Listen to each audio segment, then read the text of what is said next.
The G7 has warned Russia of massive consequences if it launches an attack on Ukraine. Joining us now to discuss this is the political analyst and professor at Curtin University, Joe Siracusa. Joe, let's get your thoughts on this. What's he playing at here, Putin? Is it about NATO? Is it about a land grab? Is it about sending a message? What's going on? Good morning, Pete. Well, it's unfinished business as far as he's concerned. Look, on Tuesday, President Biden and President Putin went eyeball to eyeball over Ukraine, and President Biden blinked. At the end of that interview, Putin was convinced that he could do what he wanted, and the president made it very clear for the first time I've ever heard that military force was not on the table. He was threatening Putin with other things.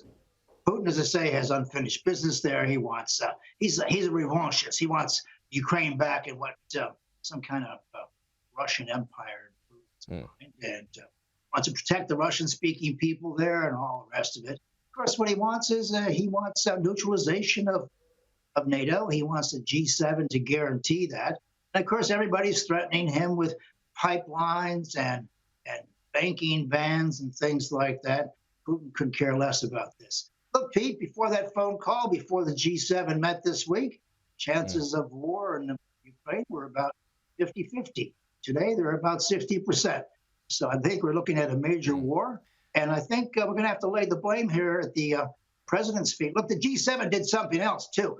That is, with France has made it very clear to President Biden that France and many European countries are not going to be following the so-called diplomatic boycott. This is Macron's first chance to stick it to the Americans, the British, and the Australians. He said the boycott was insignificant and wouldn't do a damn thing. So what he signaled to the Chinese is that the French are going their own way on this one. So all these efforts to join. Go ahead. Okay, well, just a couple of points on Russia. I mean, does Putin have some legitimate concerns here? I mean, as more countries in the eastern part of Europe turn their attention to NATO, is he within his rights to get concerned about that?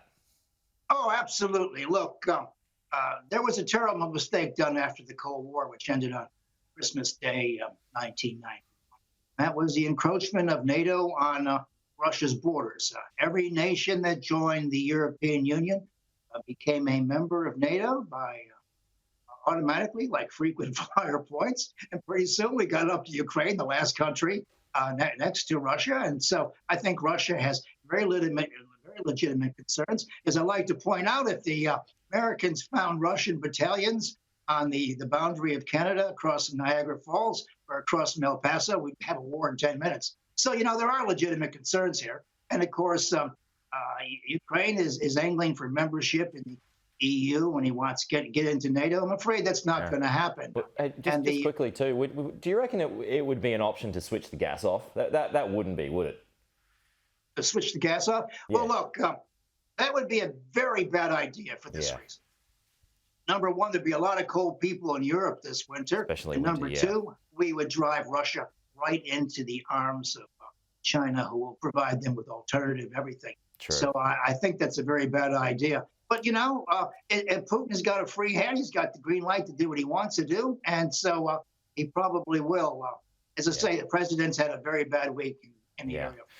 Joe, we'll leave it there. Yeah, no, it was someone who mentioned that the other day. I was reading about turning the gas off, and I thought, oh, well, that would be a big call. But and also unlikely. But anyway, Joe, good to chat as always. We'll talk to you soon.